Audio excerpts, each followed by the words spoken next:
What is up, it's your boy A here, also known as Toon Link Main, and today in this video on ARcast, we're gonna do some NBA draft grades that's going on that happened Wednesday and Thursday, but to be fair, I don't necessarily care about the second round, so yeah, we're gonna do some overall draft grades, but as well as some other shit, and okay, so I have the tier list going on, it's just that, but you know.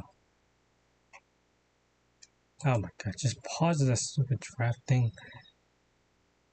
Oh, thank god it's muted, but you know.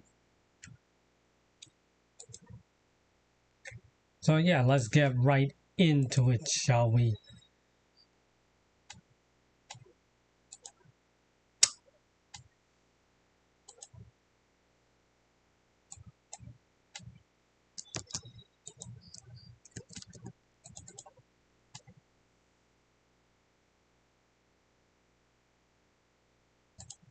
Okay, so I'm about to, I had to do this to deactivate here and activate here. So this right here, this is the tier list based on the draft itself. So we got the awesome tier, we got the great tier, we got the solid, then we got the bad. So basically what I'm actually going to do, I have another page that basically looks at it. And let's start off with, okay, so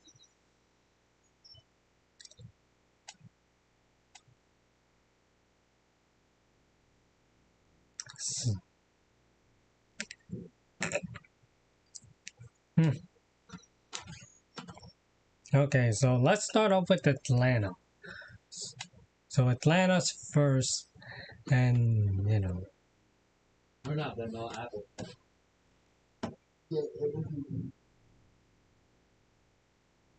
I think I got a better idea.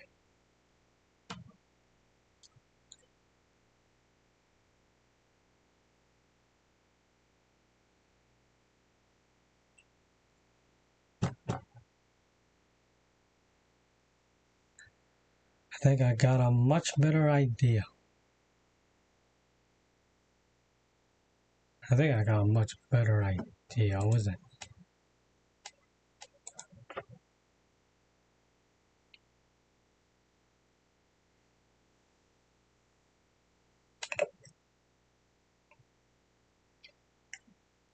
Okay, I got a much better idea. So right now I'm doing this so I can actually look at it on the phone instead of just looking at the other one. Let's start off with Atlanta. So Atlanta Hawks, they picked Assad Nebwell. I don't know how to pronounce this guy. Got that part. So the Atlanta Hawks, they pick up Assad Nedwell with the 23rd overall pick. Okay, so what they needed, the better ones, what they actually do needed to have some rotational with their new acquired with Kristaps Porzingis, which they actually traded with Boston. So I'm gonna give this a great one because it's actually needs someone with the rotational with the forwards and center, alongside with Kristaps. But yeah, someone that also need to pair up with Trae Young. So I give them a great draft right there. So you only got one pick throughout the entire draft because all the other second round picks, I think they're gonna give it to Boston. Maybe.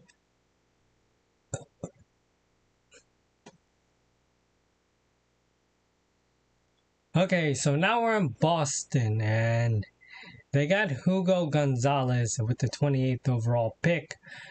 Yeah, it kind of makes more sense because we'll come over to his development than all the other stuff that I'm actually reading off of it. It's just the fact that they lose a lot during free agency, even though he had like 38% from threes in college and shoot 27 in Real Madrid. But the main issue with Boston is all their trading. Because remember, they lost Drew Holiday with a trade with Portland, and they already lost Kristaps Porzingis. They're about to lose Derek White, and Jason Tatum is out for the rest, out for all of this year. So, not, I don't know. This isn't really that great, but I'm just gonna say solid right there.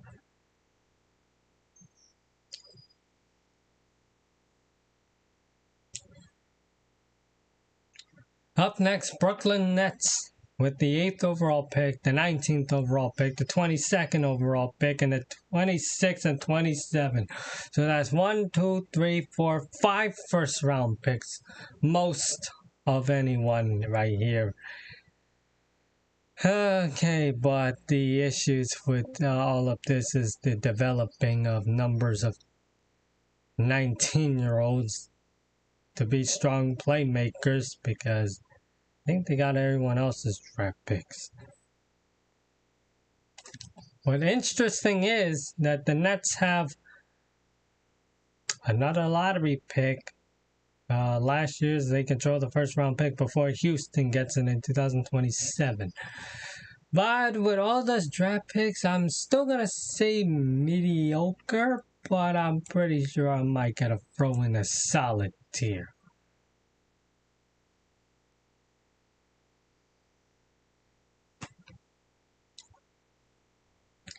Charlotte Hornets, I know we're not going to do the second round picks, but we're only going to do round 1, which is Con Campbell with the 4th overall pick, Liam McNeely with the 29th overall pick, and I'm definitely thinking that, yeah, they have to fill the void for shooting guards with the 4th overall pick for Capel, and, all of that, but McNeely is the best pick available, which dropped his expectation the late 20s, but they gotta have someone. Although they trade Mark Williams to the Suns in return with that pick, so yeah, I'm definitely gonna say they have a great draft.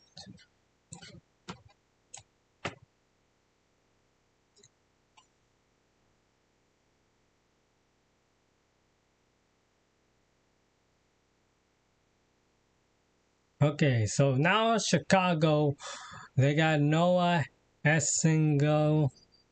I forgot how to say this guy's last name. Essingo to fit well with Matas Bully. Okay. Although they traded Lonzo Ball to Cleveland, so yeah, they kind of do need someone for the forward position. So this could actually fit well for the length and athleticism. And also continuously they get someone in a higher draft pick probably next year if they even get there. But overall, I'm definitely thinking they have an awesome draft. Or probably a great one, actually.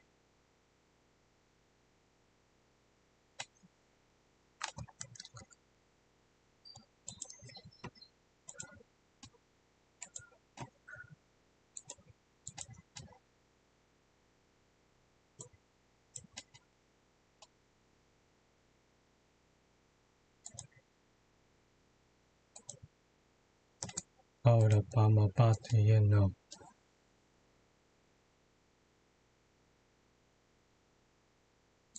How about... I don't know, what the hell am I... What the hell am I doing?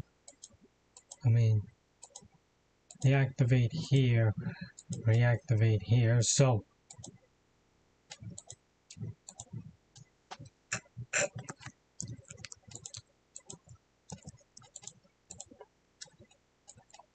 So basically, we only did like 5 teams. There's like 25 more to go.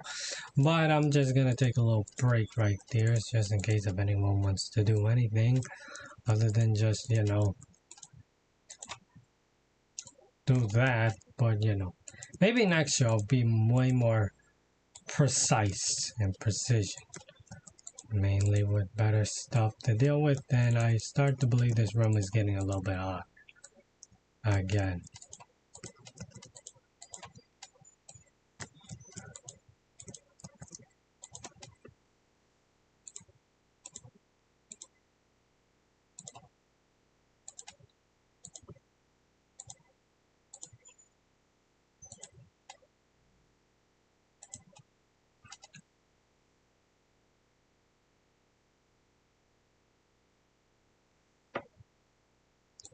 Hold up, I got something. I just need to, I'll continue.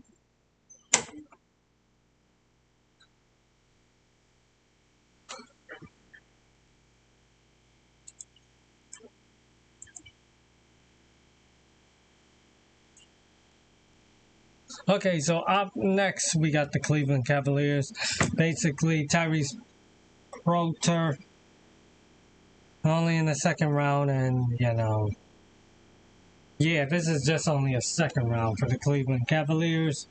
But yeah, they're gonna be back eventually. These are only second rounder picks, but can't throw them right there. So I'm pretty sure they probably have a solid draft. Basically, a bunch of second round picks. That's basically it.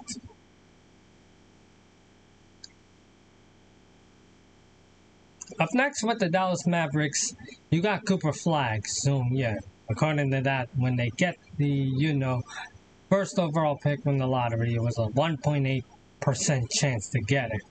And this one, the Mavericks didn't get enough credit, but the only way is to not fuck it up. So I'll give them in a great position. Help. Okay, the Denver Nuggets, I will not say bad. I'll just add another one.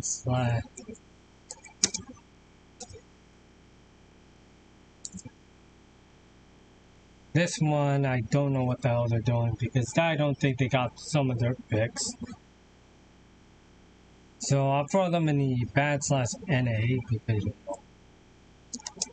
they don't have any picks in this draft.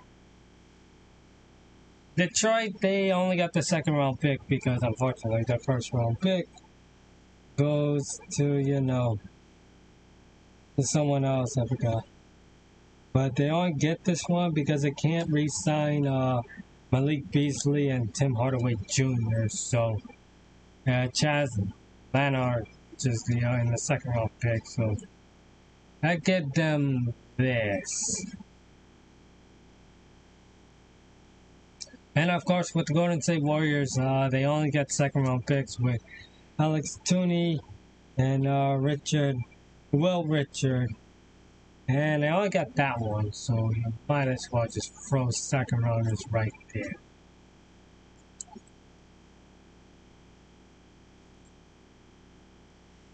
So yeah, we all got like those.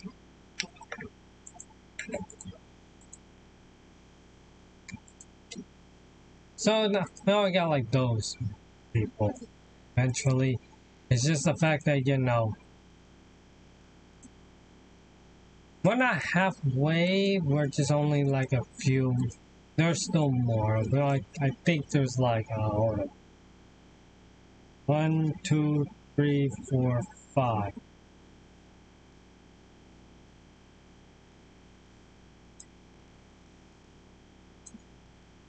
So far, Denver is the only one that's in the not really a bad draft, but like they don't have any picks. They don't have any picks this year. They'll get picks next year, but they don't. I think it's because they need a trade with someone.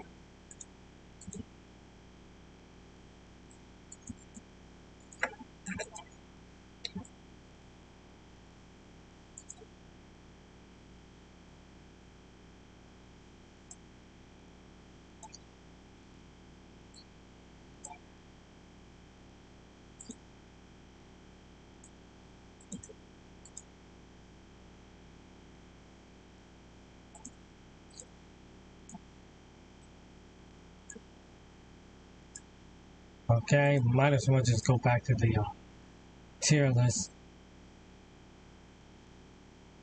Okay, so Houston, obviously they do not have their picks because they actually traded their first round pick with Phoenix just to get Kevin Durant. That's obviously.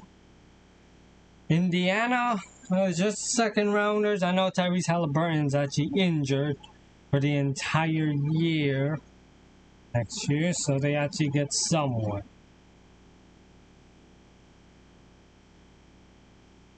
Okay, so they get Cam Jones and Taylor Peters in the second round. I know there's also second round, but again, the Pacers will have to exceed right here. I think people will definitely have them in the awesome tier. Now, this is definitely going to be a bad one. And the LA Clippers, they get Yancey Conan in the 30th overall pick and Kobe Sanders. It's just the fact that, you know, I mean, their first round pick, Yannick, he's known for shot blocking, but like, taking him over there in the first round is just not that really, is below average. So you might as well just get the Clippers. If I can actually find them. Oh. Yeah, I just throw them right here in the bad. They're in the bad. I throw them right there in the bad. Now with the Lakers, okay, so they moved up to get the number 36. And yeah, this guy's a defensive player. If anyone looks at his highlights, Otto Theros, known for steals and blocks, is just in defensive potential. I'll get them right here in the grade. That's only one pick. Memphis, they only get Cedric Coward with the 11th overall pick. And, you know, with Cedric Coward is the fact that they get that pick from Orlando because they traded away Desmond Bain. So, you know. Well, they could have the 16th overall pick, but like they traded with Portland. But like the value is small, but they're gonna be in a massive rebuild, but not rebuilding too bad, but they're gonna be in the mid tier for rebuilding.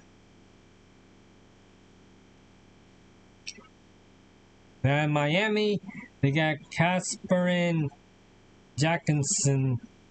I think he's only known for steals and blocks or dribbling low. And also struggle with turnovers, but like the Heat could actually take some advantage right there, but right now they're definitely in the great section for the draft.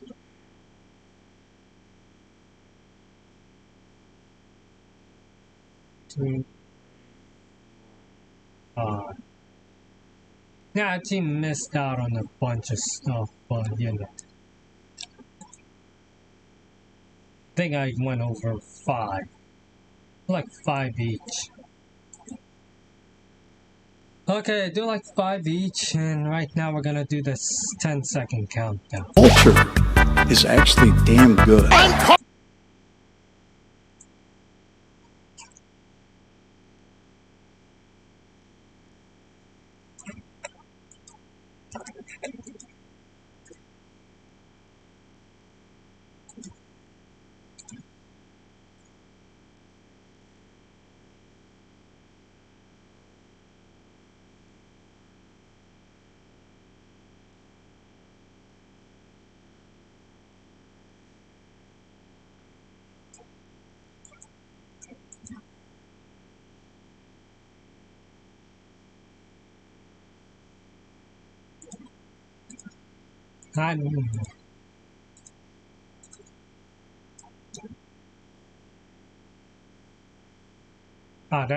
Did I actually?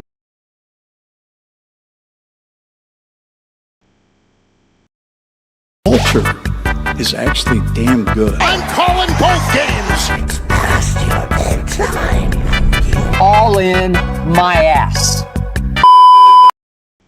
Yeah, I had to do the 10-second countdown again because I actually muted it. And speaking of 10-second countdown, go away. I'm doing great. It's just the fact that, whatchamacallit, we might as well just get back to the tier list. So we already did Miami, so Milwaukee, they only got this one because, you know, this, I think this is Markovic, Markovic. So Milwaukee is going to be an altar for Giannis' future, but like, he could have something, but yeah, 61% chance of shooting at on twos and 37% on threes. Although a low steal and blocks could raise a defensive question. Milwaukee isn't that bad at drafting, but it's just pure mediocrity, so you might as well just put them in the mid. Minnesota, they got Joan Beringer. So yeah, this is gonna be someone that could potentially be a premier finisher, wingspan with 4 inches higher than Rudy Gobert. I don't know, could be like another Twin Tower right there.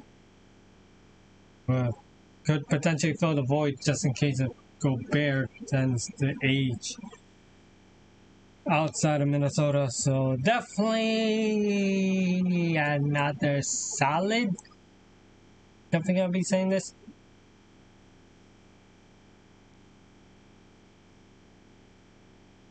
Up next, New Orleans, and they got Jeremiah Fierce and Derek Queens. And a lot of people would definitely be criticizing this because, you know, even though Queens work out at number 13, something to deal with Jeremiah Fierce. But yeah, you know, Queens is less valuable than Fierce, but still worth moving to get up. But even then, Fierce is the best prospect on the board, but in hindsight, the Pelicans will have better off drafting Queens and with their own pick. So, a lot of people would definitely say New Orleans probably have a bad draft. A lot of people. Okay, so the New York Knicks has traded all their picks to the Brooklyn Nets just to get Mikal Bridges in last year's offseason. But, yeah, it doesn't impact the thingy with a native guy from France, and you know what this is. Okay, so overseas make more sense than making the roster spot for the New York Knicks. But I'm definitely gonna say just, had not done anything. Plus, I got Jalen Brunson and Karl Anthony Towns, as well as Josh Hart, so it's between one of these two. Ah, fuck it, I'll just put them right there. I don't know. They don't have anyone. Plus, they're all the first round picks is with the Brooklyn Nets. Oklahoma City, I would definitely thinking that Thomas Sober, you know, out there, but you know, I don't know, he's gonna be replaced with Hardenstein, but you know, even though I don't know, he could be sitting down right there with Hardenstein, so you might as well just give them something right here. But again, the team's gonna come back to the finals next year. Orlando, they get Jace Richardson with the 25th overall pick. I think this could be a fun chemistry if he's going to pair up with Desmond Bain and Paulo Banchero. But here's the thing. They traded the next year's first round pick to Memphis because of the Desmond Bain trade. But again, it's just going to be someone a little over 6 feet Bear, but you know, a little confusing, but you know, is it worth it? But you know, shooting in progress, I definitely say solid. Okay, Philadelphia 76ers. They get BJ Edgecombe with the 3rd overall pick. Okay, so this one might fit well because, you know, a little ahead in the trajectory, but like his defense might have a sky high steal rate at Baylor, but like, it also could be a shot creator, so yeah. But I'm not so sure about that one because they had to deal with Joel Embiid. But if Embiid goes injured, then he'll probably be right there. But again, not bad for that one. That pick. Phoenix with the 10th overall pick, which is the one that they got from the Houston Rockets. So this one, a front court right here. Although they trade, also they got a Mark Williams trade, which is something else. To be fair, but like, you know, Conman Marich, which is the 10th overall pick that they selected. I think this guy could be great, but I'll give them a great because of that guy. I don't care about the 2nd rounder.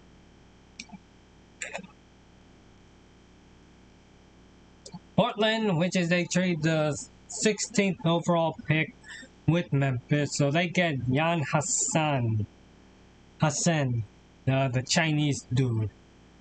I mean, he needs to have some development, this guy, right? But they also need the ability to beat the market as well, so. But he could do that, but he needs more development, so not a bad one, but fairly mediocre, in my opinion. 24th overall pick that Sacramento has. They're up next. It's just like Nick Reed, Clifford. Yeah, they could have just get someone off of that 13th overall pick, but no, Atlanta traded it. So my thing is that, you know,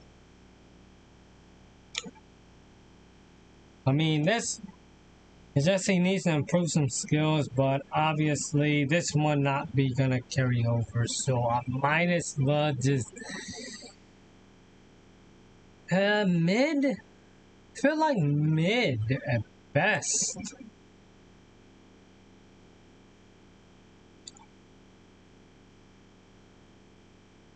Okay, so San Antonio, the 2nd overall pick, and pick number 14 with. Okay, so 2nd overall pick with Dylan Harper and the 14th overall pick with Carter Bryant. Okay, so I'm definitely thinking that the one that really sparks is Dylan Harper. And, you know, always contentious because, you know, they gave more credits in the lottery, so right there. But Bryant is like a 3 in defensive potential. But yes, it's going to be a creation with Harper, Fox, and Wembanyama, so they nailed the part right here. San Antonio had to nail the part right here. Okay, Toronto with Colin Murray Boyles, not really bad, but I'm definitely thinking they probably have a great draft because they might have to have someone to deal with that other than dealing with Scotty Barnes, or someone with Scotty Barnes. So yeah, it's gonna be a fun time with a power forward when he was a power forward. So yeah, this would definitely makes it a lot better right here. Intensely with the front court. Okay, Utah Jazz. They get Ace Bailey with the 5th overall pick, even though he doesn't want to go there. and he never trained with them. And also Walter Clayton Jr. with the 18th overall pick. So I'm definitely thinking this, is some people would definitely say it's going to compare with Jaylen Brown and Jason Tatum. But for me, this is going to be like, could be like, you know, Rudy Gobert and Donovan Mitchell. Or Donovan Mitchell's and Mike Conley back in 1920 season. Also known as the bubble. So my thing, they absolutely nailed this one. Walter Clayton Jr., who won the championship, and Ace Bailey, he's pretty good. So Utah, you got some other stuff to deal with, because you might gonna have a great time with these people. Just don't mess it up. And Washington, I would definitely say Trey Johnson at 6th overall pick and Will Riley at the 21st overall pick. So yeah, they're leaning towards the youth just like the Nets, but like they have potential as shooters for Johnson. Although low 2-point percentage and a poor defensive metric, but like Riley is just a little ahead, but they both can actually improve themselves. So yeah, I'll definitely say in the great right there. I read the teams, so this will have to be something right. So yeah, this is my official tier list. I know there might be other people that might be singing, but you know, this could be anything else, but you know. That's just my official tier list.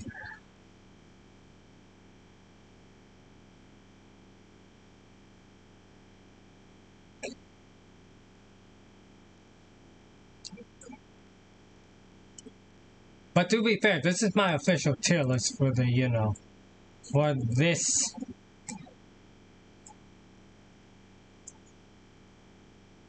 Oh yeah, this is my official tier list for whatever this is.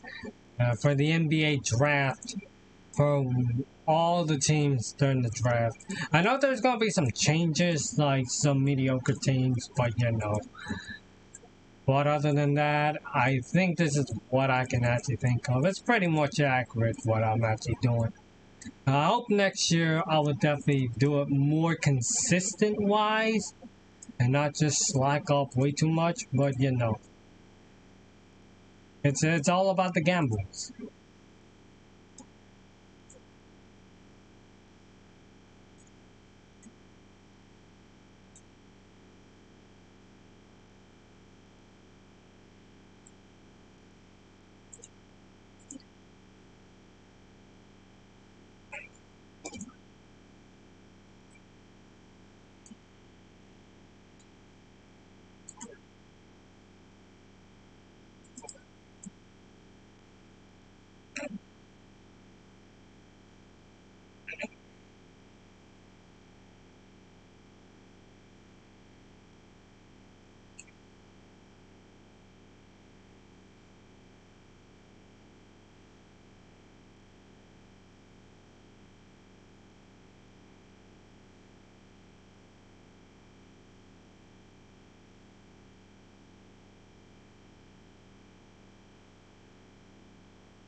Okay, so in other news, in hindsight, what I'm actually going to be looking at is the NFL agents during collusion with the NFLPA grievance versus the NFL. Okay, so basically what I'm actually reading an article about this. So, remember the grievance of the NFLPA filed in October 2022 that limits 3 quarterbacks, Lamar Jackson, Kyler Murray, and Russell Wilson, almost say Russell Westbrook, but subsequently expanded to seek relief in 594 players. So basically, it's like several NFL owners, Jackson and Wilson, testified in hearing over 10 days in July and August 2024. What many have thought that they got caught by the head of the United States Courts of Appeal for the Second Circuit, dismissed by the NFLPA's claim because the evidence presented didn't prove collusion. So there's a little question about this collusion with encouragement with 32 teams, reduced guarantees and veteran contracts in March 2022 annual owners meeting. So basically it's all what I'm actually thinking is just all these NFL QBs have been paid with fully guaranteed with all of that.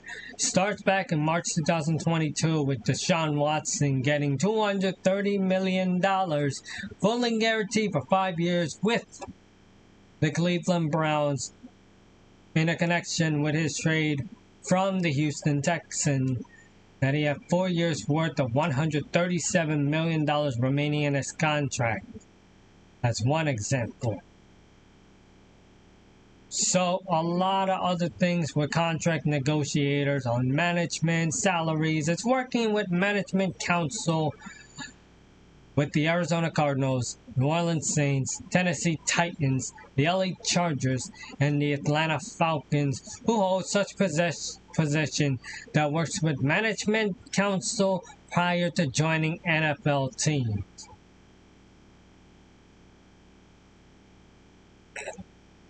But there's some big disadvantage about collective bragging with owners in labor dispute. The owners had to demonstrate with willingness to give extreme length that the player won't be initially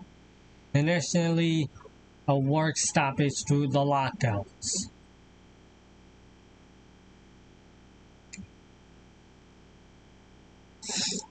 Again, this is going to be all on the QBs that's actually right here, what the NFL has actually been doing. So here's a list of QBs that I just mentioned.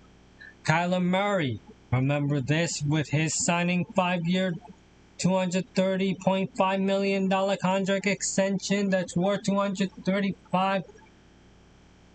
Oh my God.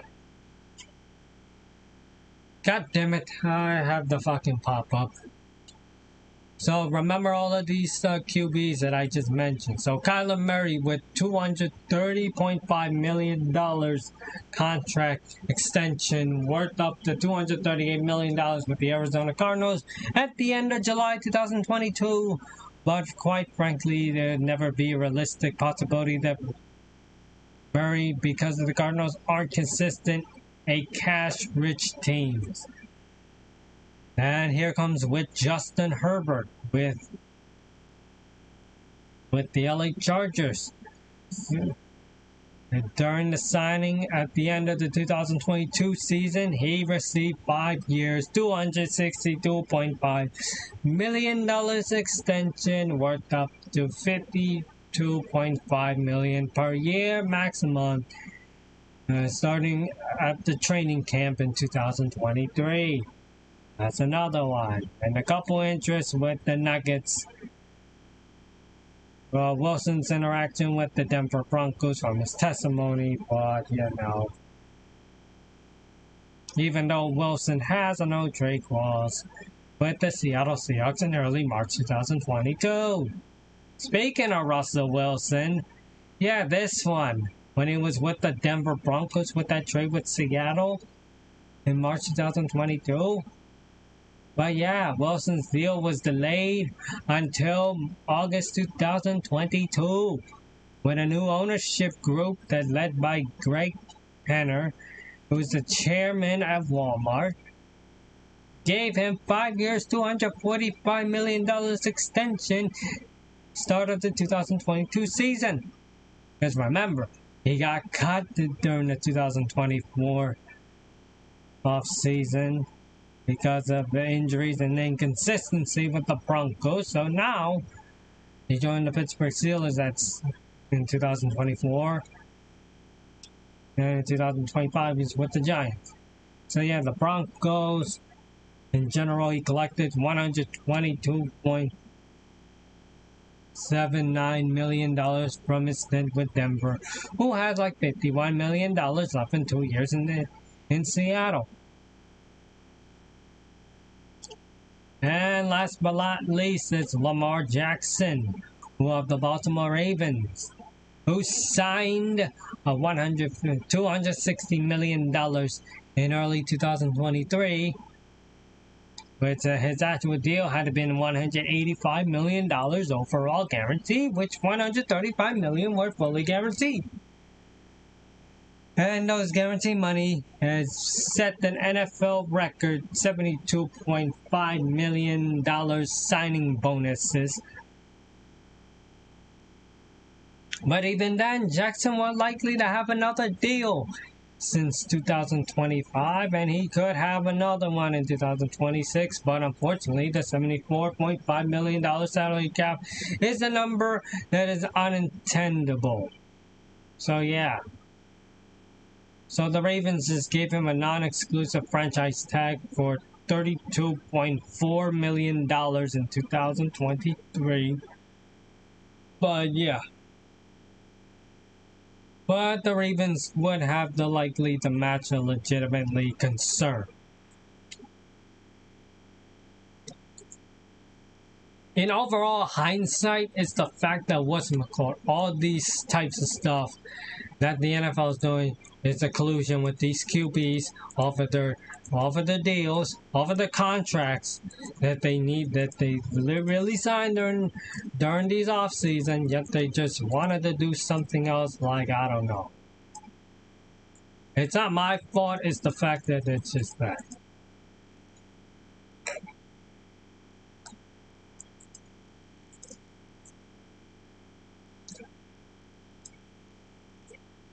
It's really just how it mentioned with the, you know,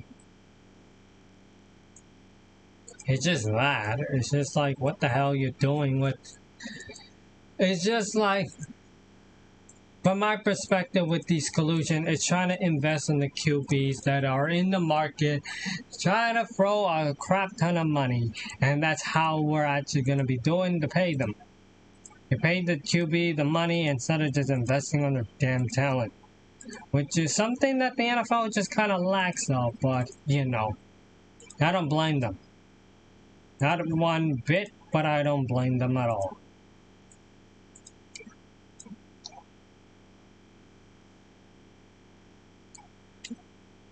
But folks, I think I ran out of time on this stream. So yeah, make sure to like more. Also subscribe to the channel, helps the channel a lot. And I'll see you guys later. Bye!